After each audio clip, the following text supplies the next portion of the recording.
வணக்கம். தமிழ் சொல் வளம். ஆங்கில மொழியில் இலையை குறிக்க லீஃப் என்ற ஒரே சொல்தான் உள்ளது. ஆங்கில இலக்கியத்தில் வேறு பல வகைகளில் இலைகளை பாகுபாடு செய்தார்களே தவிர தமிழைப் போல தாள், இலை, தோகை, ஓலை என பாகுபாடு செய்ததில்லை. தமிழில் இலைக்கு தரப்பட்டுள்ள பல பெயர்களை பார்ப்போமா? இலையின் வன்மை, மென்மை ஆகிய தன்மைகளை கொண்டு தாள், ஓலை, தோகை, இலை என பல வகை பெயர்கள் அமைந்திருக்கின்றன.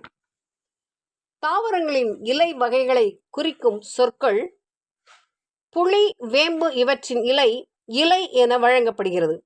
நெல், புல் இவற்றின் இலை தாள் என்றும், சோளம், கரும்பு இவற்றின் இலை தோகை என்றும், தென்னை, பனை இவற்றின் இலை ஓலை என்றும், காய்ந்த தாளும் தோகையும் சண்டு எனவும், காய்ந்த இலை சருகு எனவும் வழங்கப்பெறுகின்றது. சொல்லில் உயர்வு தமிழ் சொல்லே, அதை தொழுது படித்திடடி பாப்பா. நன்றி, வணக்கம்.